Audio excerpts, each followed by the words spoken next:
16 नवंबर 2024 और परभनी शहर का हार्ट ऑफ द सिटी अपना कॉर्नर मौलाना अबुल कलाम आजाद लाइब्रेरी के सामने मेरे पीछे आप देख रहे हैं जाहिर सभा का बैनर और वंचित बहुजन आघाड़ी के अधिकृत उम्मीदवार नासिर शरीफ शेख इनकी जाहिर सभा यहाँ पर रखी गई थी और हजारों की तादाद में यहाँ पर लोग उनको सुनने के लिए आए थे और अपने उनसे बात करते हैं। नासिर भाई, कितनी ज्यादा उम्मीदें हैं? वंचित बहुजन आघाड़ी एक बड़ा नाम है, एडवोकेट प्रकाश बाला साहब अम्बेडकर, और उनकी पार्टी यहाँ पर आपको अधिकृत उम्मीदवार उन्होंने बनाया है। पूरे इलेक्शन में अभी 2 दिन बाकी है प्रचार में, कितनी ज्यादा उम्मीदें है आपके चुनकर आने की, क्या लगता है? देखो, उम्मीदें का बात क्या बोले तो ये जो वंचित बहुजन आघाड़ी का जो सेटअप है 25-30 हजार का, उसके वजह से मैं पॉजिटिव हूँ इलेक्शन लड़ने के लिए, क्योंकि हर बार जब मुस्लिम उम्मीदवार रहता तो उनकी शुरुआत 0 से होती थी। इस बार मेरी 25,000 वंचित और ओबीसी मतदान 20-25 हजार, तो ऐसी मेरी 40-45 हजार से शुरुआत हो रही। और मैं जो 10 साल से शहर में काम कर रहा हूँ, गुडविल ऐसा हो चुका है, सब लोग मारवाड़ी, सिंधी, गोमती, आटरा पकड़ के जाति जो अंदर से जो काम कर रहे वो अलग है। इसीलिए मुझे लगता कि इस बार जब रिजल्ट आएगा तो देखने लायक रिजल्ट होगा। ये कॉन्फिडेंस से मैं कह सकता हूँ जीत 23 तारीख को हमारी होगी। मैं मेरे सभी समाज भाइयों से बात करूंगा, 11 नंबर पे वंचित बहुजन आघाड़ी का बटन दबा के मुझे वंचित बहुजन आघाड़ी के पुरस्कृत उम्मीदवार को वोटिंग कीजिए। मैं ये सभी मेरे भाइयों से आह्वान करता हूं कि आने वाले 20 तारीख को 11 नंबर बटन के सामने गैस सिलेंडर का चिन्ह दबाकर मुझे विजय कीजिए। इतनी अपील मैं ये सब मेरे भाइयों से करता हूं। उसके बाद 23 तारीख के बाद विकास आप आपकी आंखों से देखेंगे। स्वर्गीय बाळासाहेब आंबेडकरांनी पुरस्कृत उमेदवार म्हणून आम्हाला वंचित बहुजन आघाडीचे शेख नासिर दिलेले आहेत। परभणीच्या विकासाबद्दल आपल्याला बोलायचं असेल तर परभणी 0% विकासाच्या पाठीमागे आहे। विकास घडवायचा असेल तर माझ्या सर्व ओबीसी बांधवांना, बौद्ध बांधवांना व अठरापगड जाती व मुस्लिम बांधवांना या संदेशातून विनंती करतो व नम्रतेची विनंती करतो की येणाऱ्या 20 तारखेला वंचित बहुजन आघाडीचं 11 नंबरला बटन आहे। पुरस्कृत उमेदवार आमचे शेख नासिर भाई म्हणून इथं उपस्थित आहेत। या चिन्हासमोरील बटन दाबून आपण यांना विजयी करावं एवढंच मी सर्व ओबीसी बांधवांना विनंती करतो। धन्यवाद।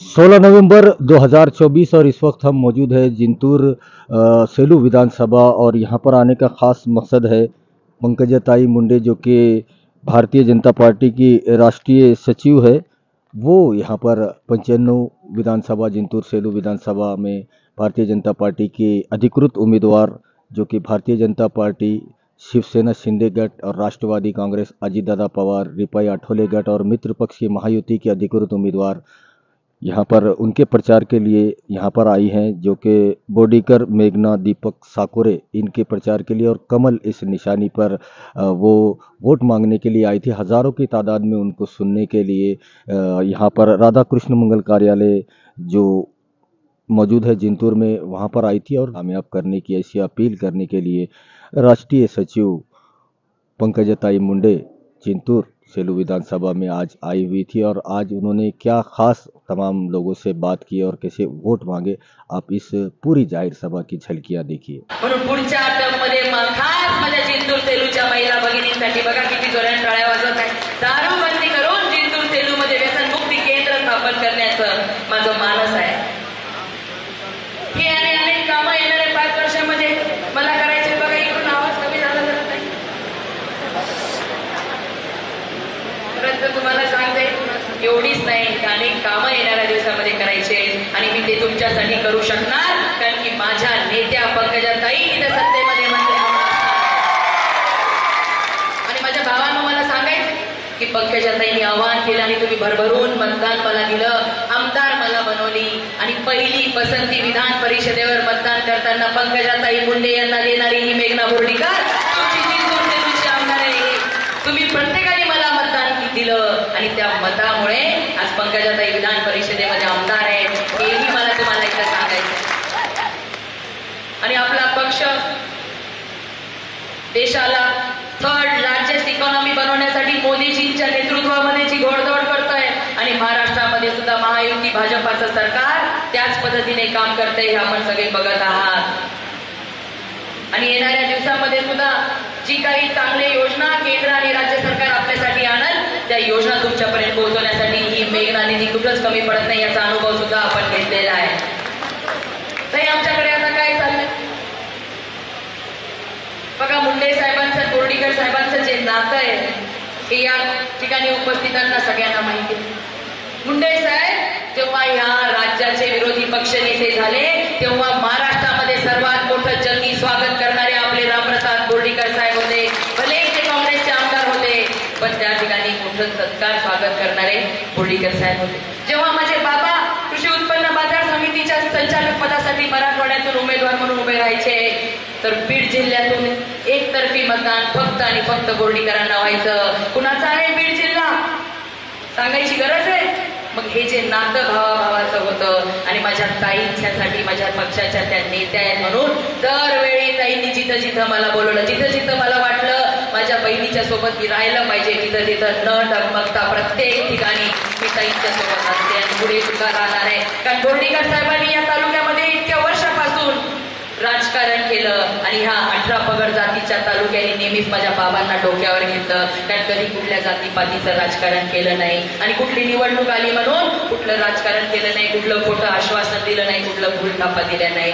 जे केलं ते बिनधास्तपणे केलं आणि प्रत्येकाला स्वतःच्या कुटुंबातल्या व्यक्तीप्रमाणे सांभाळण्याचं काम केलं. ताई माझे बाबाही मला नेहमी सांगतात की मी माझ्या लोकांना काही देऊ शकलो नाही पण काय दिलंय तो विश्वास दिलाय. नातं हे जे बांधलेलं आहे ते नातं तू टिकव. तुझ्याकडे आलेल्या प्रत्येक माझ्या पाठी राख्याच्या माझ्या सोबत जे पहिल्यापासून होते ती लोक तुला काहीच मागणार नाही, फक्त त्यांचा योग्य आदर सन्मान तू कर, बाकी ते कायम तुझ्या पाठीशी राहतील. हा विश्वास माझ्या बाबांना आहे, मला देखील आहे. एवढं भरभरून ही मंडळी प्रेम करतात. आज 3री 4थी पिढी माझ्यासोबत या ठिकाणी आहे. हेच भाग्य मी माझं समजते. ताई आमच्याकडे आता काय चाललंय म्हणाले माझे वडील थकले, विरोधक म्हणताय बोर्डीकर साहेब थकले आणि मी काय लेख बाळ आहे, मी बाई आहे, मी काय करेन. अरे पण मी ह्या देशाची मुलगी आहे, त्या देशाची स्त्री आहे की ज्या देशामध्ये अहिल्या देवींसारख्या राज्यकर्त्या होऊन गेल्या, ज्या देशामध्ये झाशीच्या राणीसारख्या एका महिलेने इंग्रजांसोबत लढण्याचं धाडस ठेवलं. आज जिजाऊंच्या शिकवणीवरती काम करणाऱ्या, सावित्रीबाईंच्या शिकवणीवरती काम करणाऱ्या महिलेच्या सोबत आणि मी पण बोर्डीकर रामप्रसाद बोर्डीकरांची लेक आहे. त्यांनी अनेक प्रकार केले ताई मला की मी भिली पाहिजे, मी घाबरली पाहिजे, घरात बसली पाहिजे, पण मी पण रामप्रसाद बोर्डीकरांची लेक आहे आणि जिच्या सोबत ह्या सगळ्या लोकांचं प्रेम आहे, विश्वास आहे, त्यांच्या बळावर, त्यांच्या जीवावर आणि ताईंसारखी माझी बहीण आहे. तुमचं काम करण्यासाठी, तुमची अडचण सोडवण्यासाठी कुठंच कमी पडणार नाही हा शब्द तुम्हाला इथं देते. तुमच्यासाठी रस्त्यावर उतरण्यासाठी ही मेघना बोर्डीकर कधीच कच खाणार नाही. त्यांनी किती पण बोलू द्या, काही पण. तुम्हाला शंका आहे तुमच्या दिदीच्या कर्तृत्वावर? अरे महिलेच्या कर्तृत्वावर शंका उपस्थित करू नका. एकदा ठरवलं तर या भारताची स्त्री काय करू शकते हे तुम्हाला अनेक उदाहरणं देता येतील. पण हे असे उदाहरणं देत नाही. आणि काय तर आता एक विरोधक तर रडायला लागला की माझ्याकडं काही नाही म्हणायला, माझ्याकडं काही नाही. आणि 5 वर्ष जनतेची सेवा केली असती, लोकांच्या अडीअडचणी सोडवल्या असत्या, जनतेमध्ये गेला असतात, राशनचा हप्ता, मटकेवाल्याचा हप्ता, दारूवाल्याचा हप्ता, रेतीवाल्याचा हप्ता घेतला नसता तर अशी रडण्याची वेळ आली असती. आणि एक तो उमेदवार म्हणाले माझ्याकडे भरभरून पैसे आहेत. अरे बाबा तुझे पैसे तुझ्याकडे राहू दे, माझ्याकडे काही नाही, माझ्याकडे प्रेम आहे, या जनतेचं प्रेम आहे. त्यांनी बघितलंय 5 वर्ष ही मेघना दिदी त्यांच्या सेवेमध्ये इथं झटत होती आणि यापुढे सुद्धा झटत राहणार आहे. हा विश्वास प्रत्येकाच्या मनामध्ये आहे. म्हणून मी आज जास्त बोलत नाही, कारण ताईंचं आपल्याला ऐकायचं. 5 वर्ष तुम्ही मला आमदार म्हणून इथं काम करण्याची संधी दिली, या पुढचे 5 वर्ष सुद्धा आमदार म्हणून तुमची सेवा करण्याची संधी तुम्ही द्यावी ही विनंती मी तुम्हाला या ठिकाणी करते. कधीही तुमच्यासाठी कुठं कमी पडणार नाही, खचणार नाही हा शब्द आपल्याला आज या ठिकाणी ताईंच्या समोर देते आणि थांबते. धन्यवाद. जय हिंद. धन्यवाद दीदी. यानंतर एकच सांगावंसं वाटतं की रात नहीं ख्वाब बदलता है, रात नहीं ख्वाब बदलता है, मंजिल नहीं कारवा बदलता है, जज्बा रखो जीतने का, क्योंकि किस्मत बदले ना बदले पर वक्त जरूर बदलता है, वक्त जरूर बदलता है. अशा वेळेवरती मात करून संघर्षाचं कळम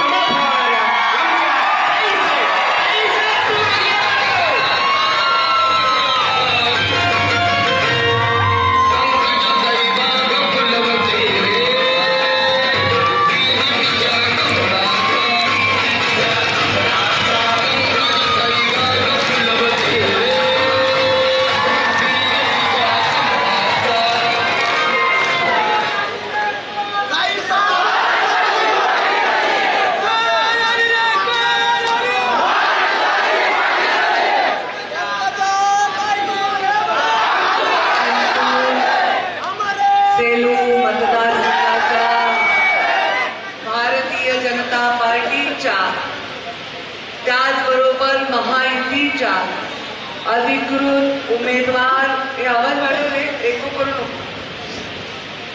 हॅलो आवाज वाढव. अधिकृत अजून आवाज वाढव. अधिकृत उमेदवार आता काय बदलू नका तिकडे हात लावून. अधिकृत उमेदवार मेघनाताई बोर्डीकर आणि त्यांच्या प्रचारार्थ मंचावर उपस्थित असलेले साहेबरावजी शास्त्री महाराज तसेच आमचे सुरेशजी भुमरे युवा मोर्चाचे अध्यक्ष, लोकसभेचे विस्तारक प्रमोद कराड, तालुकाध्यक्ष गोविंद फिते, विधानसभा प्रमुख पंडित दराडे, मंचावर उपस्थित सर्वच मान्यवर, सुयोग मुंडे, कासाबाई बुधवन, सुखदेव भांबळे, विकास जाधव, आत्माराम पवार, रामराव मुंडे, अशोक बुधवन, माधव नरारे, विद्याताई चौधरी, रवी घुगे, दत्ताराव कटारे, विलास मुंडे, किशोर जाधव, लक्ष्मण नीलम, भागवत गळवे, सुनील घुगे. आवाजाचा प्रॉब्लेम आहे बेटा, काय करतोय? आवाज बरोबर आहे का? काहीतरी दुसरे सेटिंग बदलू नका, माझा गळा फेकतो. काय गरमी राहू द्या. मी आपल्या सर्वांना आता बरोबर आता राहू दे, चांगलं लागलं.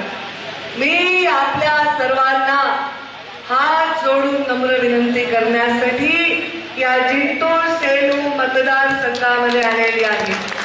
माझ्या महायुतीच्या उमेदवार ज्यांना मी मागच्याच निवडणुकीत माझी धाकटी बहीण म्हणलेला आहे, त्या मेघनाताई बोर्डीकर यांना तुम्ही सर्वांनी प्रचंड मतांनी विजयी करून आशीर्वाद देऊन विधानसभेमध्ये पाठवावं असं आवाहन करण्यासाठी मी उभी आहे.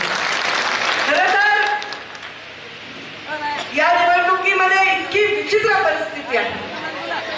तशी तर मी मागच्या तीनही निवडणुकांमध्ये परिस्थिती पाहते. जेव्हा मी एखादी सभा घ्यायला जाते तेव्हा सभा घेण्यासाठी आग्रह तर असतोच, पण सभा न घेण्यासाठी सुद्धा आग्रह असतो. काय झालं? तू बस ना, तुम्ही कोण आहे व्हिडिओ रेकॉर्डिंग करायला? न्यूज आली ते बघू द्या त्यांना. मला वाटलं आमचाच पोरगा आहे. आता न्यूजवाल्यांनी माझे न्यूज नाही दाखवले तर तुमची ताई दिसेल का टीव्हीवर? ते जरी मंचावर असले तरी या माझ्या बहिणीने सांगितले की पंकजा ताईंमुळे माझा विजय शक्य झालेला आहे. तुम्हाला माहिती आहे मी आणि मेघनाताई शेजारी शेजारी उभे आहेत. हे काय? हे भविष्याचं चित्र आहे. आम्ही आमच्या बापाच्या लेकीत आहोत, पण आम्ही आमच्या बापाचा वारसा सुद्धा चालवत आहोत. हे दुसरा महत्वाचा विषय असा आहे, आम्ही त्या सगळ्या जातीपातीच्या भिंती तोडून बोर्डीकर आणि मुंडे एका मंचावर उभे राहून भविष्य घडवू शकतात हे चांगलं उदाहरण या देशासमोर देत आहोत, एका राज्यासमोर देत आहोत. आणि हेच भविष्य. काही कमी नाहीये मेघना बोर्डीकरला. चांगला IPS अधिकारी नवरा आहे. IPS IASच्या बायका कशा राहतात छान बघा बरं. त्यांचं चांगलं काम असतं, चांगलं आयुष्य असतं. नवरा अधिकारी असतो, हाताखाली नोकर चाकर असतात, लोक सगळे अधिकाऱ्यांना सन्मान देतात. अधिकाऱ्यांच्या बायका म्हणजे पत्नींचा एक ग्रुप असतो, त्या ग्रुपमध्ये त्यांचं जीवन चांगलं चालतं. ते सगळं ऐशोआरामाचं जीवन सोडून जिंतूरमध्ये उन्हातान्हात धुळीमध्ये कष्ट करण्यासाठी आल्या. ते पण भाजपसारख्या पक्षात आले. आमच्या पक्षात सुट्टीच नाही. दर आठवड्याला बैठक, दर 3 दिवसाला कार्यक्रम. त्यामुळे सतत गाडीमध्येच आयुष्य गेलं असेल पुणे आणि जिंतूर. मग कष्ट करण्याचं जीवन जर त्यांनी स्वीकारलंय आणि मी त्यांच्या पाठीमागे जिंतूरला उभी राहिले आहे 2019ला, तर मी आताही त्यांच्या पाठीमागे तेवढीच खंबीरपणे उभी राहणार आहे. मी माझ्या लोकसभेमध्येचा पराभव याचा माझ्या ज्यांना मी माझं मानले त्यांच्यावर कुठलाही परिणाम होऊ देणार नाही. म्हणजे नाही. आपला इतिहास जेव्हा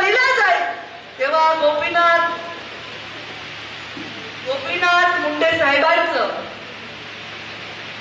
नाव असं होतं की लोक म्हणायचे हे आमदार खासदार बनवणारी फॅक्टरी त्यामुळे आपलंही नाव भविष्यात घेतलं गेलं तर पंकजा ताईंच्या आशीर्वादाने एक चांगली मुलगी एक चांगली स्त्री काम करत आहे. माझा आशीर्वाद द्यायच्यासाठी नाही म्हणत की मी फार मोठी आहे माझ्या जीवावर आहे, मी तिच्यापेक्षा मोठी आहे काय म्हणते मी त्यांना आशीर्वाद नाही देणार का? तसंच त्याच नात्याने मी सांगते की मी त्यांच्यासाठी काम करण्यासाठी त्यांचा प्रचार करण्यासाठी त्यांच्यासाठी आपल्या सगळ्यांसमोर हात जोडून विनंती करण्यासाठी. बरं का मतदान द्यायचं का द्यायचं सांगा बरं. या लाडक्या बहिणी सांगतील की टोपीवाले पागोटेवाले शेतकरी माणसं माझे वडील आणि मंडळीचं बसलेच आहेत. नुसता धिंगाणा करून घोषणा देणारे माझे युवा बांधव पंकजाताई बाग फुलवते बीजेपीच्या कपड्यावर नाचतात नुसतं डॉलर. पण मी आमची काय माऊली गपचूप बसली उघड टकमक जसं कासव असतं ना ते डोळ्याने बघत बघत आपल्या लेकराला पोषण देतं. मला वाटतं या राज्यातल्या महिला त्या डोळ्यानेच मला पोषण देतात आणि आशीर्वाद टकमक बघायला खुश आहेत त्या. कारण यावेळी भाऊबीज झाली आहे जोरात.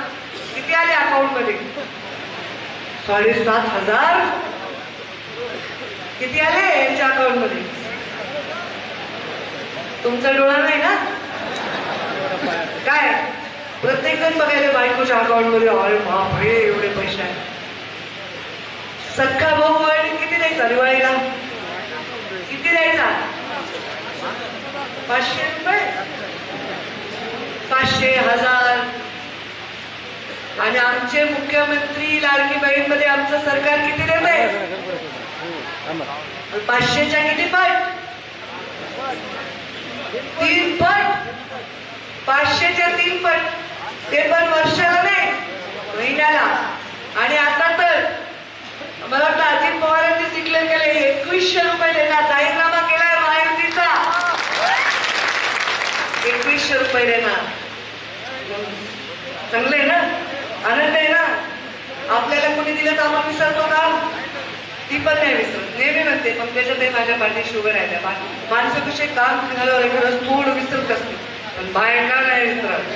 विसरणार का तुम्ही? हे कुठे दिलं? महायुतीने दिलं. मेघनाताईंनी सगळं रजिस्ट्रेशन करून घेतलं मदत केली. मग आपण विसरणार का महायुतीला मेघनाताईंना? नाही ना विसरणार. उधारी आपण ठेवतो का? कशी वापस करणार? मतांनी उमेदवारी आपण आशीर्वाद देऊन हे जे काही काम माझ्या महिलांसाठी केलं ते वापस करणार. तुमच्याकडे पण येते. तुम्हाला वाटतं महिलांवरच बोलायला नाही. कृषी पंपाचं बिल किती झाले? 0. कोणी केले? महायुती सरकारने केले. त्या मेघनाताई ज्याच्या आमदारांच्या सरकारने केले ना. मग समोरचे जे कोणी मतं मागायला येतील ते बाबा निवडणुकीपुरते निवडणुकीचे उमेदवारी मागतात पुन्हा मतं मागायला आमच्या समोर येतात. हे बघा त्यांना दाखवा ते बिल जे सरकारने तुम्हाला दिले 0. त्यांना म्हणा तुम्हाला हे मिळणार आहे. काय मिळणार आहे दुसऱ्या उमेदवारांना? काय? आणि शेतकरी सन्मान योजना किती महिने येतात वर्षाला? 12 येतात. यांना 18 येतात. तुम्हाला नाही दुखायले का? तुमचे पण 15 करून टाकू. 15,000 वर्षाला. अरे हे सगळं द्यायलंय कोण? प्रधानमंत्री नरेंद्र मोदी दे. सोयाबीन भागलं का? हा मग भागलं नाही ना. कोण भागवणार? मध्ये भागले ना भाव. आता पडले मग टाको काढू नका. ठेवा आपण भाव वाढवण्यासाठी सरकारसाठी प्रयत्न करू. मी स्वतः शिवराज सिंग चौहान यांना बोलीन कृषी मंत्र्यांना बोलीन आणि सांगेन अरे 10-5 रुपये एखाद्या उद्योगाला सबसिडी कमी करा. पण माझ्या शेतकऱ्याच्या पिकाला गरीबाचं भलं बघणार महिलांची सुरक्षा सन्मान बघणार हाताला काम देण्यासाठी चटणार सरकार आपल्याला द्यायचं. मोदींची हॅट्रिक झाली का नाही? झाली का नाही? मग आता मोदी प्रधानमंत्री झाले. आता मोदी प्रधानमंत्री झाले आणि त्यांनी जर विकास करायचा ठरवला राज्याचा, तर इथं आपला मुख्यमंत्री महायुतीचा पाहिजे का नाही? पाहिजे का नाही? मग मुख्यमंत्री महायुतीचा झाल्यानंतर आपल्याला आपला आमदार जिंतूरचा कुणाचा पाहिजे? महायुतीचा पाहिजे की नाही? मेघना त्यांनी करोडो रुपयाचा विकास करून दाखवलेला आहे. त्यामुळे मोदींनी पाठवलेला विकास त्यांच्या हौदातून आमच्या इथे येणार, महायुतीच्या आमच्या पाईपमध्ये, आणि मेघनाथाईच्या रूपाने या जिंतूरच्या दारापर्यंत हा विकास पोहोचल्याशिवाय राहणार नाही. म्हणून तुम्ही सर्वांनी 20 तारखेला मेघनाथाईंना आशीर्वाद द्या. मला माहिती आहे का माझ्या नावाने राज्यभर अपप्रचार होतोय. अपप्रचार नाही, बिचारे ते भावना आहे, प्रेम आहे. पण माझं समर्थन हे नेहमी नेहमी नेहमी योग्य व्यक्तीला असेल. कारण तुमची काळजी घेणारा व्यक्ती हे माझ्यासाठीची योग्य निवड असणार, आणि माझी निवड मेघनाथताई आहे. मी मेघनाथताईंना कोर कमिटीतून तिकीट दिलेलं आहे, मी त्याच्यात होते, आणि म्हणून त्यांना ही संधी, एक टर्म विकास करायची संधीमध्ये 2.5 वर्ष गेले. पुढच्या टर्म मध्ये विकास करा. मी आहे पुन्हा पाठीशी तुमच्या. आता मी आले ना मैदानात, आणि पुन्हा विधानसभेत आले ना, ऑलरेडी विधान परिषदेत मी आमदार होऊनच आले ना तुमच्याकडं. आणि मी आमदार नसते, आता राज्याचे आमदार आहे. मी माझ्या मतदार आहेत या, तुम्ही त्यांचे आणि मी त्या माझ्या मतदार आहेत. ज्या सगळ्या आमदारांना तुम्ही निवडून दिलं त्यांनी मला निवडून दिलेलं आहे. त्यामुळे मी राज्याचे आमदार आहे. मी स्वतः जातीने जिंतूर मधल्या प्रत्येक विकासामध्ये लक्ष घालेन. तुमच्या आशीर्वादाने संधी मिळाल्यानंतर जिंतूरचा सुजलाम सुफलाम विकास करेन, आणि मी कुठल्याही पद्धतीने मेघनाथाईंच्या हातून पूर्णपणे तुम्हाला न्याय देण्यासाठी सदैव प्रयत्न करेन. मी त्यांना सांगितलं, या लोकांना सांभाळा. 10-5% राजकारणामध्ये लोक नाराज होतात, पण जी पब्लिक आहे ती वेगळी आहे. तिला काही नाही पाहिजे, तिला काही फंड नाही पाहिजे, तिला पत्र नाही पाहिजे, तिला काहीच वाटत नाही. ती फक्त बघते इशाऱ्याकडे. कार्यकर्त्याची नाराजी असू शकते, जिल्हा परिषदला कोणाला लढायचंय, कोणाला पंचायत समितीला, कोणाला ग्रामपंचायत, पण जनता मात्र खूप हुशार आहे, सुज्ञ आहे. आणि जनता तुम्ही मेघनाथाईंच्या पाठीशी उभी करा. आताच माजी नगराध्यक्ष प्रतापभैया देशमुख यांनी जाहीर प्रवेश आपल्याबरोबर केलेला आहे. त्यांचं मनापासून अभिनंदन करते आणि स्वागत करते. 20 तारखेला मेघना बोर्डीकरला मी नागपूरला जाणार आहे, तेव्हा मी अधिवेशनाला मेघनाथाई पण तिथे आल्या पाहिजे माझ्याबरोबर.